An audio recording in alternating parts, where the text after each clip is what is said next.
The California sun beat down on the hood of my Volvo, turning the familiar highway into a shimmering ribbon of heat.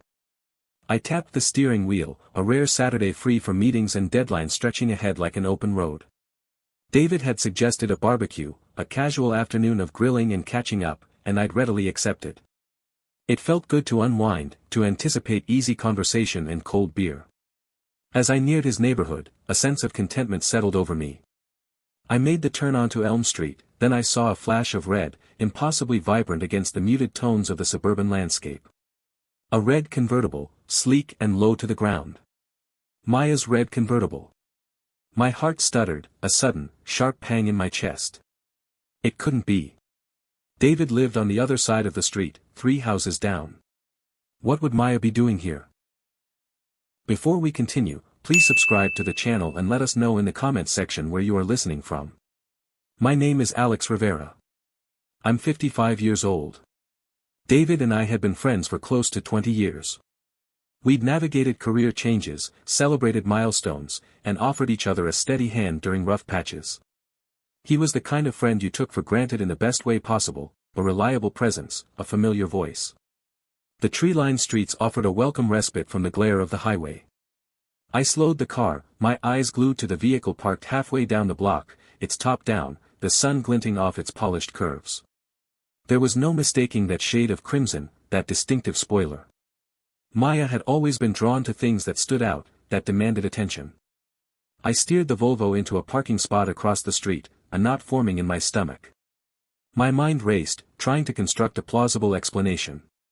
Maybe she was visiting someone else on the street. A neighbor I didn't know. It was a public road, after all. But the logical explanations felt flimsy, like paper shields against a rising tide of unease. Maya knew I was coming to David's. She'd even commented this morning on how much she liked his new outdoor furniture. Why wouldn't she have mentioned she was planning on being in the area? I killed the engine, the silence amplifying the frantic beat of my heart. The air conditioning hummed to a stop, leaving me bathed in the sudden, stifling heat. I watched the red convertible, willing someone to emerge, to dispel the growing suspicion that was taking root in my mind. Minutes ticked by. A dog barked in the distance. A young couple strolled by, hand in hand, oblivious to the turmoil brewing inside me. Still, no one appeared from the houses near Maya's car. Hesitation warred with a growing sense of urgency. I could drive on, pretend I hadn't seen anything. But the thought felt repulsive, a betrayal of my own instincts. I couldn't ignore the nagging feeling that something was terribly wrong. I got out of the car, the heat radiating up from the asphalt. The walk towards David's house felt like a slow-motion descent into a nightmare. Each step was deliberate, measured, as if any sudden movement would shatter the fragile composure I was trying to maintain. As I approached David's house, I could hear the faint sizzle of something cooking on the grill, the familiar aroma of barbecue sauce hanging in the air. The sounds of domestic normalcy only heightened the dissonance I felt inside. My abandoned car squatted a block away, a stark reminder of my indecision. The urge to charge in, confront them head-on, pulsed within me, a trapped wild thing clawing for release. But a more pragmatic voice had begun to assert itself. A direct assault would only play into their hands, giving them the chance to control the narrative, to excuse and diminish. I required leverage, irrefutable evidence to topple their fabricated world. Leaving the vehicle felt like a plunge. Each step forward was a battle, suppressing the instinct to bolt, to howl, to simply vanish. The sunset's glow, which had promised a tranquil end to the day, now burned like an interrogation lamp, spotlighting my vulnerabilities, my shortcomings. I retraced my route, my vision snagged on the groomed lawns and precise shrubbery that defined the street. The air, heavy with freshly mown grass and the cloying sweetness of roses, felt oppressive, tainted with a ghost of Maya's signature fragrance. As David's house loomed, the sounds of the gathering, the delicate clink of crystal, the low hum of voices, grew clearer. But the front door, the expected point of entry, held no appeal. Instead, my feet carried me toward the wrought iron gate guarding the side yard, the same one nestled beside Maya's car. My pulse hammered as I approached, each movement deliberate, each breath measured. I flattened myself against the cool metal, peering through its ornate design. The angle offered a sliver of the patio. I glimpsed the edge of the grill, a smattering of vibrant cushions scattered across the outdoor furniture, and Maya. She was laughing, a sound that knifed through the silence within me. It was a clear, untroubled sound, one absent from her repertoire for months, perhaps years. The realization was a sharp blow. Had I devolved into such predictable dullness, unable to spark such unadulterated joy? David was nearby, a glass of amber liquid in his grasp. He murmured something in her direction. Maya tilted her head back, releasing another lilting laugh that scraped against my nerves. I strained to catch their words, my senses dialed up to maximum. "You're awful," Maya's tone was playful, light. He wouldn't suspect a thing. David chuckled, a low, conniving sound that prickled my skin. He's far too trusting. Always has been. And he's so, consumed with work these days. A wave of sickness rose in my throat. Trusting. Consumed. They were dissecting me, analyzing my flaws, justifying their treachery with callous ease. Even so, Maya's voice dropped almost to a whisper, I can't help but feel, a bit guilty. Guilty? The word hung there, a flimsy excuse masking the treachery beneath. David responded instantly, his voice a soothing balm. Don't be. You deserve to be happy, Maya. And you haven't been happy in a long time. He reached out, his hand lingering on her upper arm. Besides, he continued, his voice imbued with a possessiveness that curdled my stomach, we're good for each other. We understand each other. The subtext screamed, I was inadequate. I didn't fulfill her. I was merely an obstacle, an inconvenient truth disrupting their bliss. Maya didn't recoil from his touch. Instead, she edged closer, her voice a hushed murmur. You always know the right thing to say. The scene blurred, the idyllic backyard morphing into a twisted caricature of domestic happiness. The laughter, the casual intimacies, the whispered secrets, each detail was a blow against the foundations of my reality. I backed away from the gate, my legs shaky. The exchange continued behind me, a relentless soundtrack to my imploding world. I needed to hear no more. The truth was undeniable, burned into my soul. The rage remained, simmering just below the surface, but it was tempered now by something different, a steely, unshakable determination. They had underestimated me. They had mistaken my faith for naivete, my silence for ignorance. They were about to discover the price of their deceit. Whispers and secrets. The drive home was a blur of red tail lights and fractured thoughts. Each streetlight that flashed across the windshield seemed to mock me, highlighting the absurdity of the past few hours. Maya. David. The images replayed behind my eyelids, a grotesque slideshow of betrayal. I gripped the steering wheel, knuckles white, fighting the urge to veer off the road and into the oblivion of the oncoming traffic. The house felt alien, sterile. I walked through the door, the click of the lock echoing in the sudden silence. No welcoming hug. No cheerful greeting. Just the heavy quiet that now felt laced with deceit. Maya was in the kitchen, ostensibly preparing dinner. The air was thick with the scent of rosemary and a subtle, cloying perfume I didn't recognize. She turned, a practiced smile gracing her lips. Honey, you're home early, she said, her voice a little too bright, a little too casual. How was the office? Fine, I managed, the word tasting like ash. I watched her, really watched her, for the first time in what felt like forever. The way her eyes darted away from mine. The slight tremor in her hand as she stirred the pot. The subtle tension in her shoulders. Was it always there? Had I simply been too blind to see it? Long day, I continued, forcing a yawn. Think I'll just head upstairs and change. Upstairs, I didn't change. I stood by the window, staring out at the manicured lawn, the perfect picture of suburban tranquility. But beneath the surface, the rot was spreading. Later that evening, after a strained dinner of barely touched food and forced conversation, Maya took a call. Just work, she mouthed, before turning away, her voice dropping to a conspiratorial whisper. I pretended to read, but every nerve ending was attuned to her every inflection, every stolen glance. The call lasted almost an hour. When she finally hung up, she seemed agitated, her smile brittle. Everything okay? I asked, feigning concern. Fine, fine, she said quickly, too quickly. Just a last-minute project. I might have to go in early tomorrow. Again. I raised an eyebrow, carefully casual. Seems like you've been working a lot of late nights lately. She shrugged, avoiding my gaze. It's crunch time. You know how it is. I knew how it was. I just didn't know it was with David. The next few days followed a similar pattern. Secretive phone calls, vague excuses, late nights at the office. Each lie was a fresh wound, each deception a twist of the knife. The anger was still there, simmering beneath the surface, but I kept it under control, channeling it into something more productive. I started documenting everything. Dates, times, conversations, even the clothes she wore. I bought a small, unassuming notebook and hid it in the back of my closet, buried beneath a pile of old sweaters.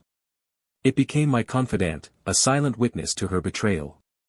Each entry was a small act of defiance, a way of reclaiming some semblance of control. I wrote with a cold detachment, meticulously recording every detail, every inconsistency. It was a slow, methodical process, a meticulous gathering of evidence. I would not confront her until I had enough to shatter her carefully constructed reality. One evening, I found her scrolling through her phone, a soft smile playing on her lips.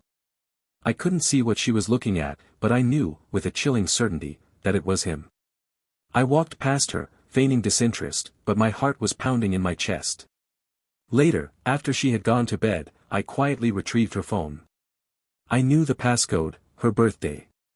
It felt like a violation, but I told myself it was necessary. I needed to know the truth.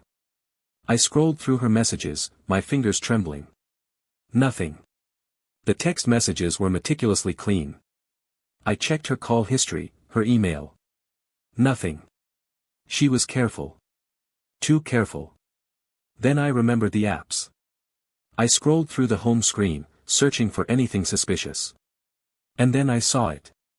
A dating app. Hidden in a folder labeled Utilities. My breath caught in my throat. I opened it. There he was. David. His profile picture, that infuriatingly charming smile, the words, looking for something discreet, glaring up at me from the screen. The anger surged, threatening to overwhelm me. I slammed the phone shut, fighting the urge to scream. Instead, I took a deep breath, forcing myself to calm down. This was it. The smoking gun. The irrefutable proof. I closed my eyes, a strange sense of calm washing over me. The game was on. And I was ready to play. Aunt Carol's counsel. The heavy sweetness of lavender and chamomile air freshener permeated Aunt Carol's sun-drenched living room, a cloying contrast to the bitter taste of betrayal coating my mouth. Perched on her flowered sofa, its cheery pattern mocking my inner turmoil, I braced myself. "Tell me everything, Alex," she prompted, her tone a steadying hand. Those familiar hazel eyes, mirroring my mother's, radiated unwavering compassion. Aunt Carol had always been my haven, a refuge from life's tempests. Today, however, the squall raged within, threatening to capsize me. I began tentatively, recounting Maya's lengthening work hours, the furtive whispers on the phone, the almost imperceptible chill in her affection. Then, the damning digital trail, a dating profile, cryptic messages, furtive meetups. Each word felt like a jagged shard, tearing at the remnants of my trust. Carol listened, her face an impassive mask. No interjections, no empty consolations, just a quiet absorption of my pain. The rhythmic pulse of the grandfather clock in the hall underscored the crumbling foundation of my world. Finally, voice ragged and spent, I fell silent. She reached for my hand across the intervening space, her grip firm and reassuring. "Oh, Alex," she murmured, a sorrowful echo of my own anguish. "I'm so deeply sorry." I swallowed against the tightness in my throat. What do I do, Carol? I want to confront her, expose the charade. I want them to feel the devastation they've caused. The carefully contained fury flickered, threatening to ignite. Her fingers tightened around mine. I understand that urge, believe me. But anger rarely delivers the satisfaction it promises. It can muddy the waters, leave you vulnerable. Releasing my hand, she leaned back, her gaze direct and unwavering. Before you say a word to Maya, you need airtight evidence. Beyond suspicion, beyond circumstance, you need irrefutable proof. Something that eradicates any wiggle room, any possibility of denial. But the profile, I countered, the coded messages. A starting point, she conceded, but not a conviction. She could claim a doppelganger, a fabrication. You require something tangible, a direct link between her and David. I scowled, the weight of her pragmatism settling heavily. Like what, exactly? Aunt Carol tented her fingers, her brow furrowed in thought. Consider their rendezvous points. Any confidants who might know more than they let on. Any financial irregularities. Seek out patterns, inconsistencies. Follow the money trail, as they say. Her advice, pragmatic and methodical, was a lifeline in the emotional undertow. But what if I'm mistaken? I asked, the question a desperate plea for absolution. What if there's a plausible explanation? Carol's expression softened. Then you'll have closure, knowing you acted with reason and diligence. But if your suspicions are validated, armed with incontrovertible truth, you confront her from a place of power, with unwavering conviction. You'll be in control of the narrative. She rose and moved to the window, gazing out at her meticulously cultivated garden. Remember, Alex, revenge is a dish best savored deliberately. Let them wallow in their deception. Encourage their complacency. The more unsuspecting they are, the more decisive the reckoning. Her words sent a shiver down my spine, yet offered a strange solace. It wasn't about uncontrolled rage, but carefully orchestrated justice. Amass your evidence, Alex, she said, turning back to me. Construct your case. And when you're ready, I'll be here to help you navigate the next chapter. Stepping out of Carol's house, the lingering scent of lavender a subtle reminder, I felt a resurgence of purpose. The anger remained, but it had been tempered by a chilling resolve. The game hadn't concluded. It was merely the opening gambit. And I intended to be victorious. Enter Mr. Henderson. The laptop's luminescence painted my face, a stark contrast to the stale brew beside it. Hours bled away as I navigated the digital labyrinth of profiles, devoured testimonials, and scrutinized reviews. This wasn't a mere purchase, I was engaging a professional secret keeper, a purveyor of shadows. The quarry, Mr. Henderson of Henderson Investigations. His online presence was understated, bordering on severe, promising results and discretion above all else, eschewing flashy appeals or emotional reassurances.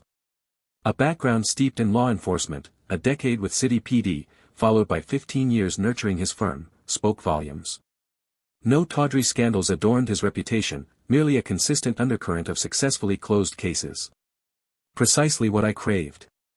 The ensuing call was concise, Henderson's voice a low, resonant growl. No empty reassurances, no feigned empathy.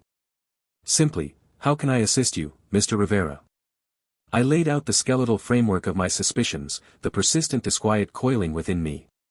He absorbed every word, only punctuating the silence with the occasional, neutral acknowledgement. A meeting was set for the next afternoon. Henderson Investigations occupied an anonymous building downtown, nestled above a dry cleaner and adjacent to a used bookshop. The waiting area was compact, minimally furnished, and surgically clean. No accolades, no diplomas, only a subdued landscape print adorning the wall. I settled onto a rigid leather chair, the silence amplifying the frantic drumbeat in my chest. Henderson emerged from an inner sanctum, a man of average stature, distinguished by a neatly groomed salt and pepper mustache and eyes that seemed to absorb ambient light. His dark suit, bespoke yet unremarkable, conveyed quiet authority.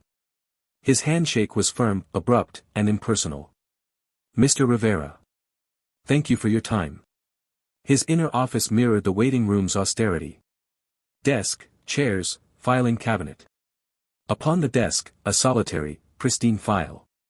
No photographs, no personal touches. A space engineered solely for business. He motioned me to sit. So, Mr. Rivera, he began, his tone even, you believe your wife is involved with another. It wasn't framed as a query. I swallowed, the lump in my throat constricting my voice. Yes. I have cause to believe she is. Hesitation gave way to a torrent of words, recounting the Maya David episode, the subtle changes in her demeanor, the evenings she worked late, the inexplicable expenditures. Each syllable voiced gave substance to the amorphous dread, solidifying suspicion into a palpable weight. Henderson listened with unwavering patience, occasionally jotting notes on a legal pad. When I concluded, his gaze held mine. And you seek confirmation. I need the truth, I managed, my voice tight. I need to understand what's happening. Truth can be a sharp-edged thing, Mr. Rivera, he countered, his voice devoid of inflection. Are you prepared for its implications? I nodded, jaw clenched. I have to be. Very well. He leaned back. My fees are $150 per hour, plus expenses. A retainer of $5,000 is required. Discretion is assured. Your engagement of my services will remain confidential unless you stipulate otherwise. Money was a footnote. I'd have bartered anything for clarity. Your methodology? I inquired. Primarily surveillance. Tracking, observation, documentation. Photographic and video evidence, when warranted. I'll monitor Mrs. Rivera, document her movements, identify her associates. I build airtight cases, Mr. Rivera.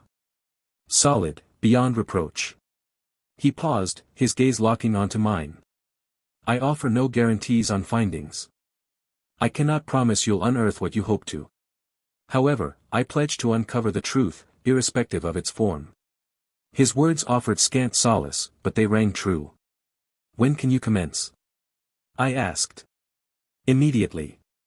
I require a current photograph of Mrs. Rivera, her vehicle registration, her daily schedule, any known contacts.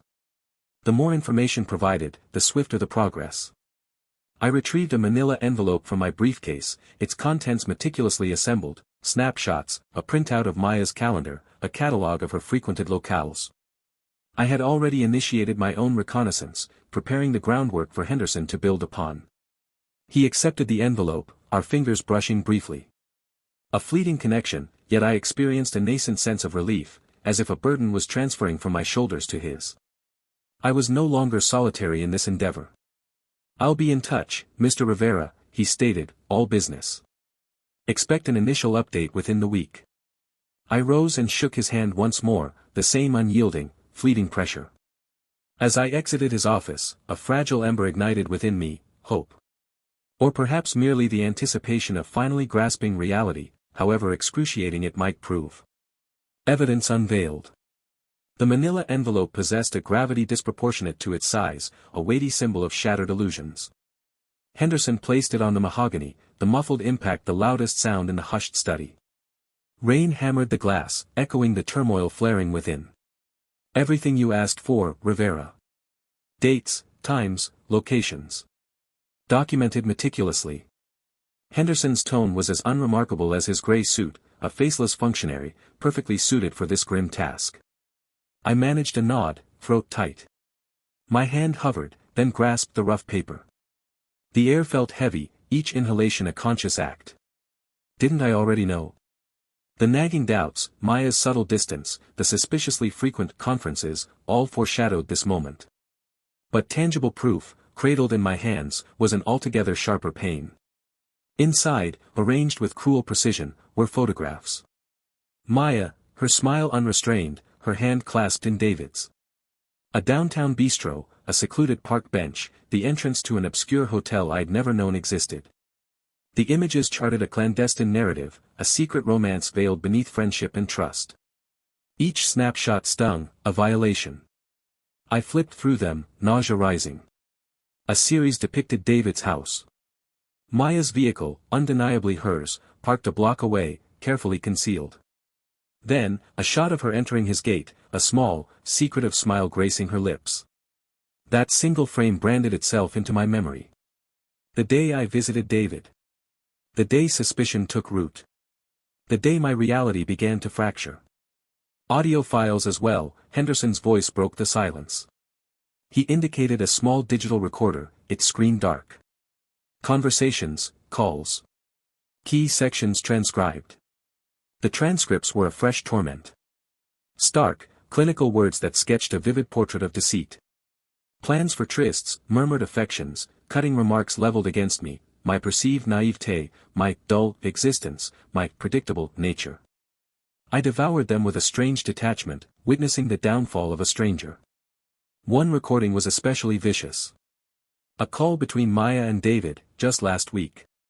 He suspects nothing, the poor sap, Maya's voice, usually a soothing melody, dripped with scorn. Just play the part, David's response, smug and complacent. A few more months, and we're finally rid of him. Rid? Maya's laughter bounced from the recorder. Darling, I shook him off months ago. The sheer callousness stunned me. Beyond the betrayal, lay their flagrant disregard, the total absence of remorse. They mocked me, whispering behind my back, using my life as the backdrop to their sordid drama. I slammed the recorder down, the sharp report echoing the violence burgeoning within. My hands shook violently. Rage, untamed and primal, threatened to overwhelm. I yearned to scream, to strike out, to shatter something. But I forced a steadying breath, regaining some semblance of control. Thank you, Henderson, I managed, my voice tight but even. This is thorough. He inclined his head, his expression a mask. My pleasure, Rivera. Your instructions. The question hung in the air, heavy with implication. Instructions. What to do with this devastating truth? Confrontation? Exposure? Escape? No. Those were the impulses of a man ruled by emotion. I had transcended that. I operated now on a higher plane. I require more, I stated, my voice low, deliberate. I need to grasp the full depth of their duplicity. I need to unearth every last detail. A flicker crossed Henderson's eyes, perhaps respect, perhaps something else entirely inscrutable. Naturally, Rivera. What specifically do you require? I leaned forward, my gaze piercing. Their finances. Any joint accounts, unusual transactions, any indication of shared planning. The rain intensified its assault on the window, a relentless score to my hardening resolve. The anger hadn't faded, it had transmuted into something colder, more calculating. This was no longer merely about infidelity. It was about power. It was about ensuring Maya and David answered for their treachery. And I intended to extract a devastating price. The calm before the storm. The condo's air hung heavy, a silent hum of anticipation vibrating just beneath the surface. At the kitchen island, the cool granite offered a false sense of grounding, its intricate patterns mirroring Maya's elaborate web of deceit. My reflection was a stranger's, haunted by the approaching reckoning. The curtain was about to rise. The masquerade would crumble under the weight of reality. I rehearsed the strategy, a mental bulwark against the encroaching tide of turmoil. Equanimity. Poise. Insight. These were my defenses, sharper than fury, stronger than grief, the unassailable truths I now held. Her signature scent preceded her, a fragrant announcement of arrival. Chanel No. 5. A timeless deception, perfectly suited to her practiced role. Honey, I'm home, she chirped, the forced gaiety jarring against the charged atmosphere. I pivoted, plastering on a smile that felt alien. Welcome back. How was your day? Oh, the usual grind, she replied, carelessly tossing her handbag onto an armchair, the supple leather whispering under the weight. Meetings, deadlines, the thrilling life of a corporate woman. She moved to embrace me, and I endured it, the familiar fragrance of her hair a poignant reminder of happier days. Memories now tainted, revealed as nothing more than carefully staged illusions. I booked us a table, I stated, stepping back slightly. That new Italian place you mentioned. Her face brightened. Alex, you remembered. You're the sweetest. A quick peck on the cheek. Let me just freshen up. As she retreated to the bedroom, I inhaled deeply, the air snagging in my throat. The moment had arrived. I retrieved the thick envelope from the study, the damning evidence within feeling like lead in my grasp. She reappeared shortly after, hair still damp, lips touched with fresh color. Ready? She inquired, reaching for my hand. I met her eyes, the manufactured smile dissolving. Actually, Maya, there's something we need to discuss. Before we go anywhere. The light in her eyes dimmed, replaced by a flicker of apprehension. What is it? You look intense. I guided her toward the living room, placing the envelope squarely on the coffee table. Please, sit. She hesitated, then complied, her gaze riveted to the manila paper. Alex, you're starting to worry me. I settled opposite her, the space between us an unbridgeable chasm. I know about David. The blood seemed to drain from her complexion. David? What are you talking about? Her voice, barely audible, trembled. "Spare me the pretense, Maya." I opened the envelope, one by one extracting the photographs and spreading them across the surface between us. Each image a blow against the carefully curated image she had so painstakingly built. She stared, her eyes wide saucers of disbelief. "Where did you get these?" "That's irrelevant," I countered, my voice measured. "What matters is that I am aware. I know about the affair, the lies, the scheming." I slid the transcripts across the table's polished surface. "These are verbatim records, Maya. Of your conversations. With David." She snatched one of the transcripts, her hand visibly shaking. She scanned the words, her breath hitching. This can't be real." "Oh, it's undeniably real," I stated, my voice unwavering. "Every hushed word, every clandestine encounter, every calculated deception. It's all there, Maya. In stark, irrefutable proof." The initial denial in her eyes hardened into a brittle defiance. "You're misinterpreting things. Taking them completely out of context." "Context? The context is crystal clear, Maya. You've been sleeping with my best friend. You've been plotting to get rid of me. What further context could possibly be required?" Her carefully constructed facade finally shattered. Tears welled, threatening to smudge her artfully applied mascara. "Alex, please, let me explain."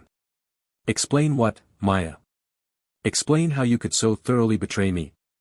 Explain how you could so effortlessly lie to my face for so long." She reached for my hand, but I recoiled. "Don't." The tears now cascaded down her face, leaving glistening trails. "It was an error in judgment," she choked out. "A terrible mistake.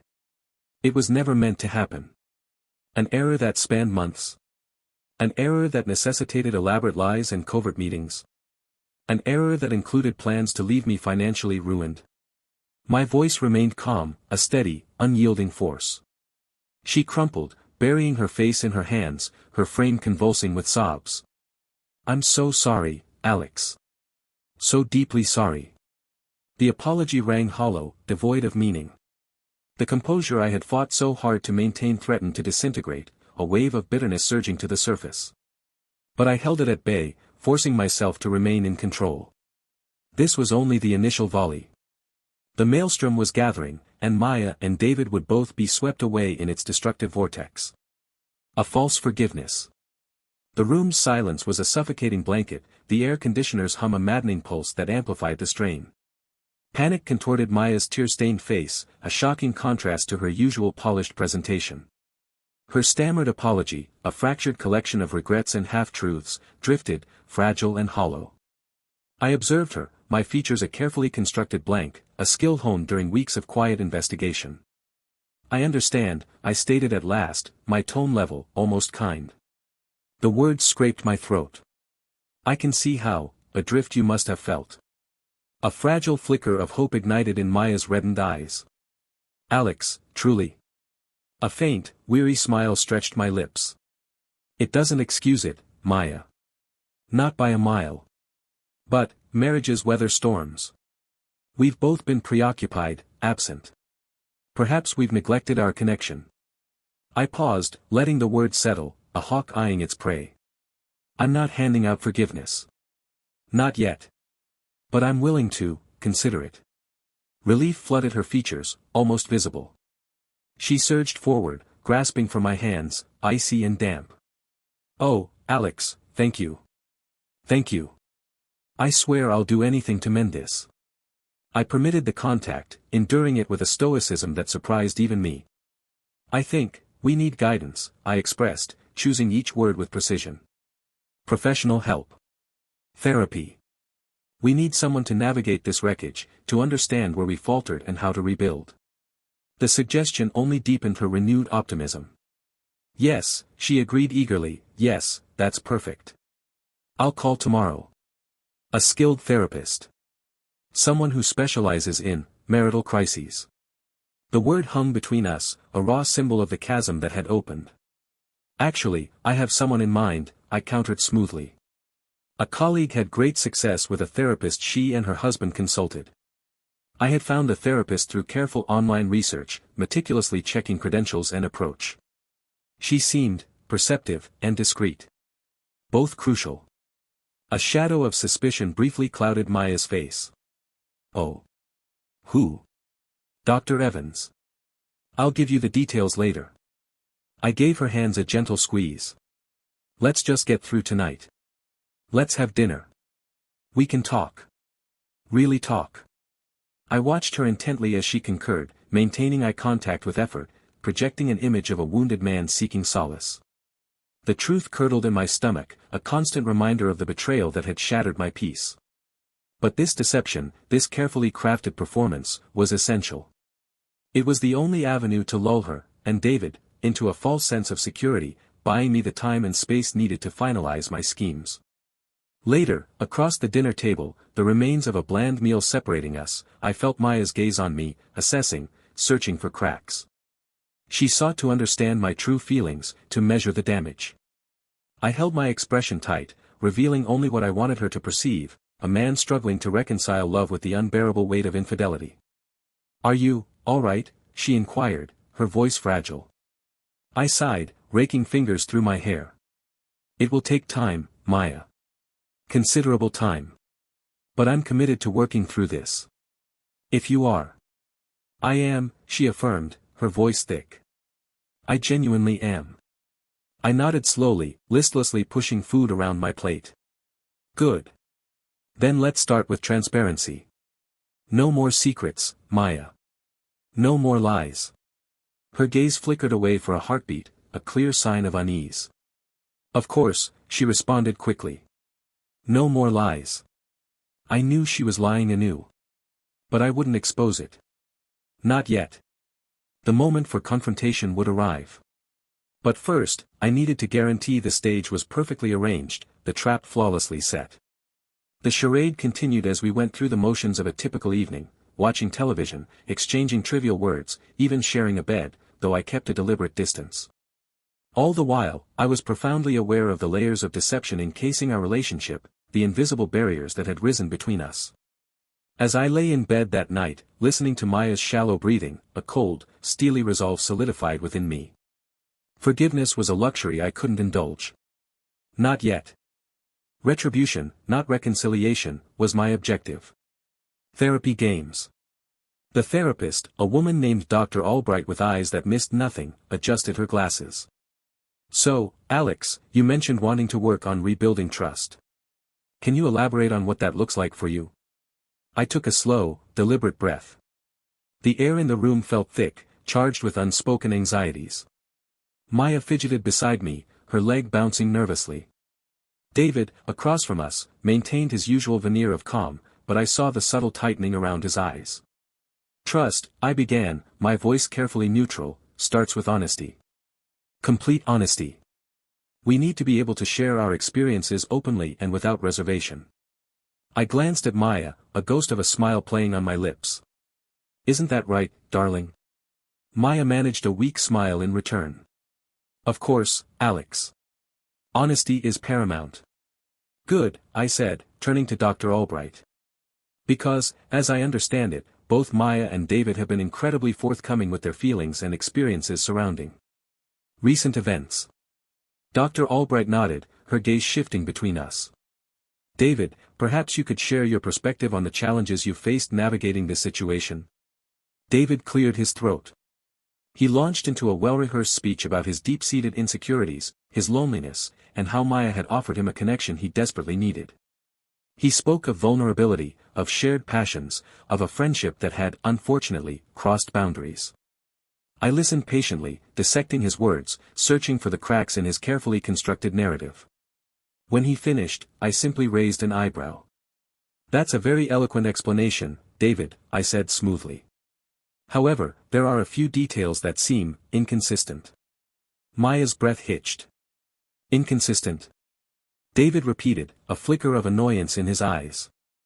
"I don't understand." "Well," I continued, my voice laced with faux innocence, "you mentioned feeling lonely and vulnerable. Yet, just last month, you were telling me about your exciting new project at work, the one that would require you to travel to Europe for several weeks." That sounds like a pretty fulfilling experience for someone who's supposedly struggling with isolation, wouldn't you say? David's composure faltered. That was before things got complicated, he stammered. Complicated how? I pressed gently. Before you and Maya connected? But didn't you tell me that your connection with Maya started several months ago, around the time of the company retreat? I turned to Maya, offering her a chance to corroborate. Darling, am I misremembering the timeline? David seems a little confused. Maya's face was pale. She avoided my gaze, focusing on a spot on the floor. No, Alex, you're right, she mumbled. It was around the retreat.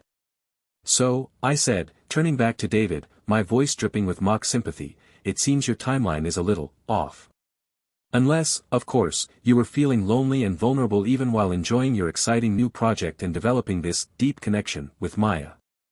That sounds rather multifaceted, don't you think? Dr. Albright remained silent, observing us with unwavering intensity. I shifted my attention back to Maya. And Maya, you mentioned feeling neglected and unappreciated in our marriage. But just last week, you were gushing about the surprise weekend getaway I planned for our anniversary. You seemed genuinely touched by the gesture. Was that just an act, darling? Were you secretly harboring resentment even then?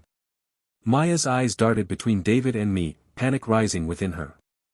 No, Alex, it wasn't an act, she insisted weakly. I did appreciate it. But it wasn't enough to fix everything. Ah, so the problem wasn't a lack of appreciation, but rather a lack of effectiveness? I mused. Interesting. Because I recall you saying that our marriage had been deteriorating for years, long before I supposedly became neglectful. Which is it, Maya? Were you unhappy for years, or just recently? The silence in the room was deafening. David sat rigidly in his chair, his face flushed. Maya looked like a deer caught in headlights. I leaned back, a picture of calm and collected reason. It's funny, isn't it? I said, addressing Dr. Albright. How easily our memories can become distorted when we're trying to justify our actions. It's almost as if we rewrite history to fit our current narrative. I paused, letting my words hang in the air. But the truth, Dr. Albright, has a funny way of resurfacing, no matter how hard we try to bury it. The fake business trip. The phrase, business trip, scraped against my nerves. I plastered on what I hoped was a convincing smile as I told Maya over breakfast, big pitch in Chicago. 3 days. Flying out tomorrow. Her response landed like a lead weight. Oh, too bad, honey. Travel safe, followed by a cursory peck. No lingering touch, no playful pout. Just, blankness. David would have applauded the performance, innocuous enough to seem authentic, yet utterly devoid of feeling. David. His name alone ignited a familiar, icy rage within me. The therapist called it, emotional processing. I called it a slow burn. Everything okay, Alex? Maya's eyes sharpened slightly. Fine. Just rehearsing the presentation. High stakes, you know. I bit into my toast, chewing deliberately, gauging her reaction. Still nothing. A mask. The following day, I executed the plan. Suitcase packed, a fleeting kiss planted on Maya's cheek, even a call to dispatch a cab. From the living room, I watched the taxi disappear, the driver clueless to the deception. My true destination, a modest, rented flat a few blocks distant. For weeks, I'd meticulously rigged our home. Hidden lenses, discreetly positioned mics, a digital web designed to ensnare its quarry. A flicker of regret pierced me, a phantom echo of the man I once was, the man who wouldn't contemplate such an intrusion. But that man was gone, replaced by a cold strategist, driven by an unquenchable thirst for the truth. The tech proved surprisingly accessible. A guarded server, a dedicated IP, and an interface intuitive enough for a novice. Countless hours I'd spent mastering the system, ensuring full coverage, every utterance captured. The first camera view materialized on my laptop. The kitchen. Unoccupied. I switched to the living room. Empty. A vice tightened around my gut. Had I erred? Were they more circumspect than I imagined? Then, the chime of the doorbell shattered the silence. My breath caught. I clicked to the entry cam. Maya, clad in a silken robe, her hair slightly disarranged, opened the door. And there he stood.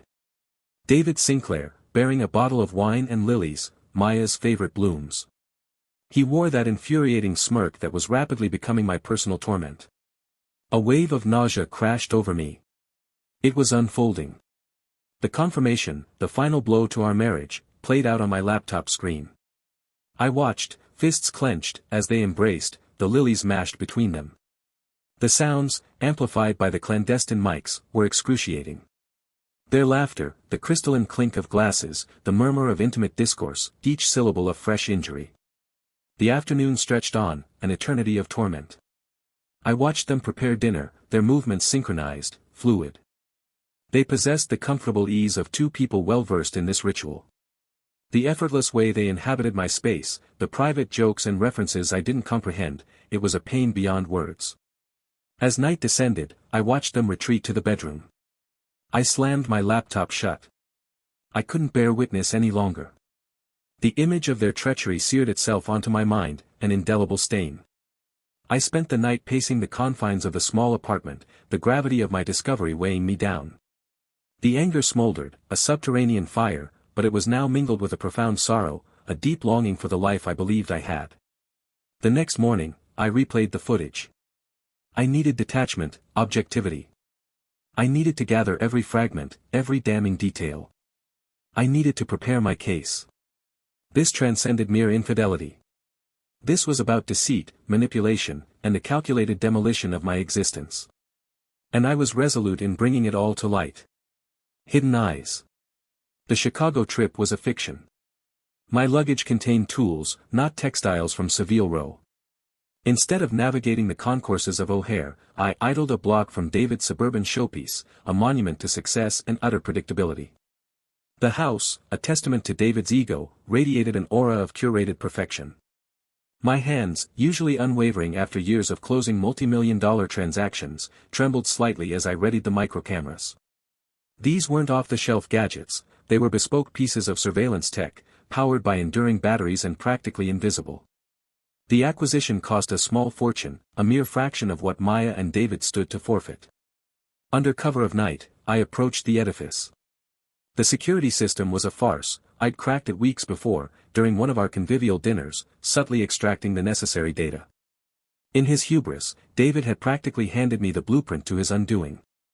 Inside, the air was thick with the cloying scent of David's aftershave, underscored by a lighter, floral note, Maya's unmistakable signature perfume.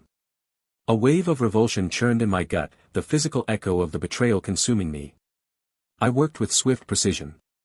One camera found a home within a potted plant in the living room, its lens trained on the plush sofa. Another, disguised as a smoke detector in the master suite, offered a comprehensive view of the expansive bed. Finally, one nestled within a decorative birdhouse in the garden, overlooking the patio and rear entrance. Silent sentinels, watching, recording. The following days demanded agonizing patience. I existed in a cheap motel room, the flickering television a poor substitute for sleep. My phone became my lifeline, buzzing with notifications as the cameras relayed their silent narratives. Initially, the footage revealed only the mundane, David working remotely, pacing as he barked orders into his phone, meticulously tending his roses. Then, she appeared. Maya. The feed was grainy, monochromatic, but her presence was undeniable. Her gait, the angle of her head, the way she flicked her hair, every nuance burned into my memory. She was smiling, a radiant, unrehearsed smile I hadn't witnessed in years. A smile reserved for another. David greeted her at the door, drawing her into a tight embrace. Their kiss was fervent, possessive, a stark contrast to the dismissive pecks I'd received before my departure. I watched, detached, as they moved through the house, their laughter echoing in the sterile motel room. They were comfortable, unguarded, wholly at ease in each other's presence. The facade they presented to the world, Maya the dutiful wife and David the loyal friend, shattered before my eyes. Later that evening, as they sat on the patio, sharing a bottle of wine, their conversation took a revealing turn. "Alex doesn't suspect a thing, does he?" Maya murmured, her voice laced with seduction. David chuckled, a low, self-satisfied sound. "He's too consumed by his career. Besides, he trusts me implicitly. He considers me his closest confidant. Maya's laughter was sharp, brittle as glass. That's what simplifies everything, doesn't it? He's so predictable. And so, generous, David added, swirling his wine. He's practically underwriting our little venture. Venture. Their euphemism. My life, my nest egg, my future, all chips in their game. The living room camera captured them later, entwined on the sofa, their voices dropping to a conspiratorial whisper. Once Alex finalizes the Henderson acquisition, David said, we'll be free. We can finally be together, without the subterfuge. And everything will be ours, Maya breathed, tracing a line along David's jaw. Everything. The recording ceased abruptly, the batteries drained. But the images, the words, remained seared into my consciousness. I had seen enough. More than enough. The hurt persisted, a deep ache in my core. But it was eclipsed by something else, a fierce, unyielding determination. They had underestimated me. They had mistaken my kindness for pliability, my faith for gullibility. They believed they were manipulating me. They were mistaken. The game was now underway, and I was about to shift the terrain. A dinner of deceit. The scent of rosemary and roasting lamb hung heavy in the air, a deceptive fragrance of domestic bliss. Around the long mahogany table, laughter bubbled, glasses clinked, and conversations overlapped, a carefully orchestrated symphony of normalcy. My guests, a mix of family and close friends, were utterly oblivious to the bomb I was about to drop. Maya, radiant in a crimson dress I'd bought her last year, squeezed my hand, her smile wide and dazzling. Opposite her, David, ever the charismatic charmer, regaled my sister with an anecdote about a recent golf tournament. It was a scene ripped straight from a glossy magazine, a testament to the life I thought I had. A life built on trust, loyalty, and shared dreams. Now, it felt like a grotesque parody. A toast. I announced, rising to my feet. A hush fell over the table, all eyes turning towards me. I took a slow, deliberate sip of the rich Cabernet Sauvignon, letting the complex flavors coat my tongue, a final indulgence before the storm. To Maya, I began, my voice smooth, betraying none of the turmoil churning inside me. For her unwavering support, her infectious enthusiasm, and for simply being, well, her. I raised my glass higher, catching her eye. She beamed, a flush creeping up her neck. David offered a supportive nod, his expression warm and genuine. The consummate actor. And to David, I continued, turning my gaze to my bosom friend. For his unwavering friendship, his sage advice, and for always being there, no matter what. I paused, letting the weight of my words sink in. You both have enriched my life in ways I can never fully express. The applause was generous, heartfelt. Maya squeezed my hand again, her eyes shining with what I assumed was affection. David raised his glass in return, a silent acknowledgement of our bond.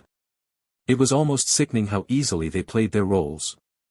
But, I said, the single word slicing through the convivial atmosphere like a shard of ice. There's more to say. A deeper truth that needs to be illuminated. I reached for the remote control, resting innocently beside my plate. I've been working on a little project, a visual testament to the depth of our relationships. I thought it would be fitting to share it with you all tonight. A flicker of unease crossed Maya's face, barely perceptible, but enough for me to register. David, however, remained impassive, his smile unwavering. I pressed play. The large plasma screen on the far wall flickered to life, displaying footage from the hidden cameras I'd so meticulously installed. At first, it showed mundane scenes, David arriving home, Maya tending to the garden. Then, the innocuous gave way to the insidious. The image of Maya's car pulling up to David's gate. The furtive glances exchanged between them on my patio. The hushed conversations, snippets of which were now amplified for all to hear. He's such a fool, Maya. So easily manipulated. David's voice, laced with contempt, echoed through the room. But he's useful, David. Think of the contacts, the opportunities. Maya's voice, equally cold and calculating, followed. The faces around the table registered shock, disbelief, then horror. My sister gasped, her hand flying to her mouth. My mother's face crumpled, her eyes filling with tears. But the worst was yet to come. The footage shifted to the bedroom. Maya and David, entwined in each other's arms, their faces etched with lust. The air in the room seemed to thicken, heavy with betrayal and disgust. Maya shot to her feet, her face a mask of fury. "Alex! What is the meaning of this?" David remained seated, his composure finally cracking, replaced by a look of stunned disbelief. He stared at the screen, then at Maya, then at me, his eyes wide with panic. "The truth, Maya," I said, my voice calm, almost detached. "The truth you both so desperately tried to conceal." I watched as their carefully constructed facade crumbled, exposing the ugliness beneath. The silence in the room was deafening, broken only by Maya's ragged breathing and the soft whirring of the projector. The aroma of rosemary and lamb, once so inviting, now felt cloying, suffocating. The dinner of deceit had reached its agonizing climax. The game, as they say, was afoot. Reclaiming my life. The silence that crashed down after the projector's hum ceased felt suffocating. Maya's face, a twisted caricature of shock and burgeoning dread, was glued to the blank screen. David, the perennial charmer, stood ashen and mute, his usual bravado having vanished like smoke. The very air tasted of treachery, a bitter, coppery taste that lingered on the tongue. A ripple of movement spread through the room as our guests roused themselves. Whispers, low and accusatory, skittered across the space. Some faces wore masks of pity, others blatant disgust. No one dared to meet my eyes. The painstakingly constructed facade of the perfect gathering, of flawless existences, lay in ruins, like a shattered ornament reflecting the ugliness underneath. Maya's voice, when it came, was a strangled rasp. "Alex, how could you do this?"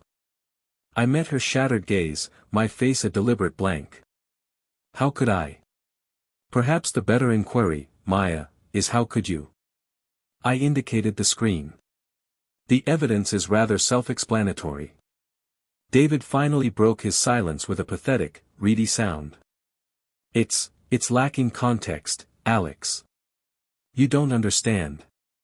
"Oh, I understand far too well, David," I countered, my voice a low, dangerous current. "I understand the incessant lies, the calculated schemes, the sheer disrespect you harbored for me.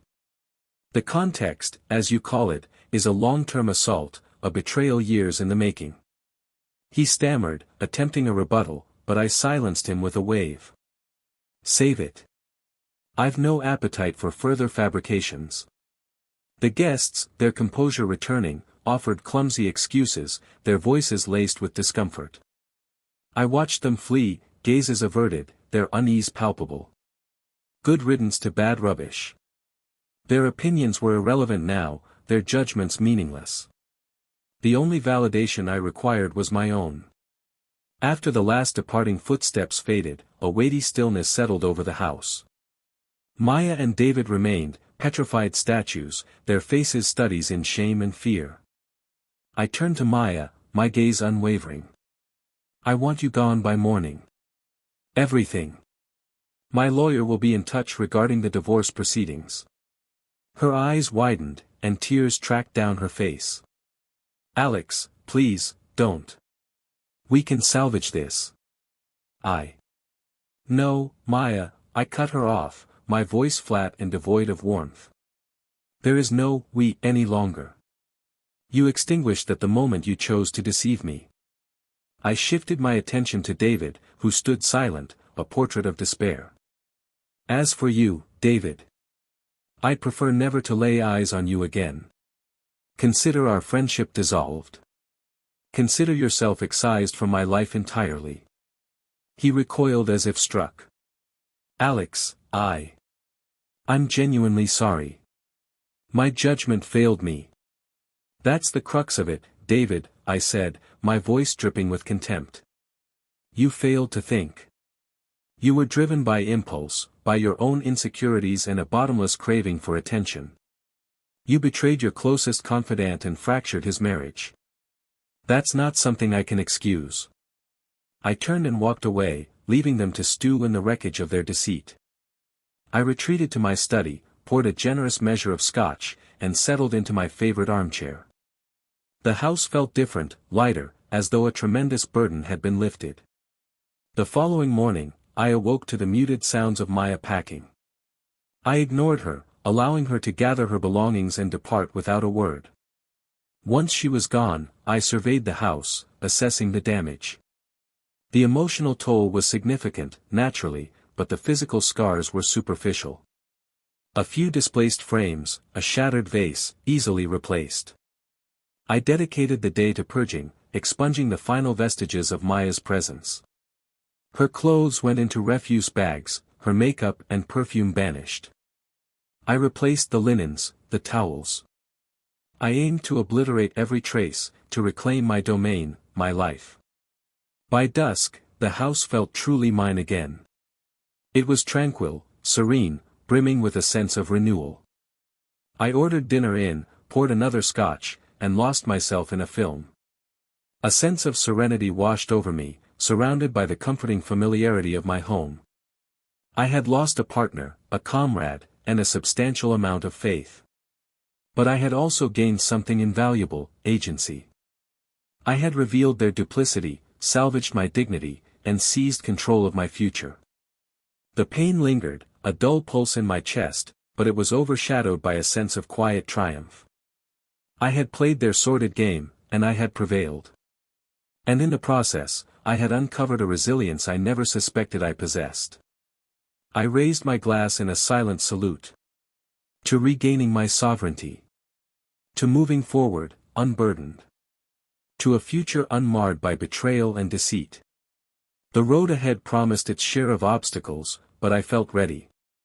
I was stronger, wiser, and more resolute than ever before.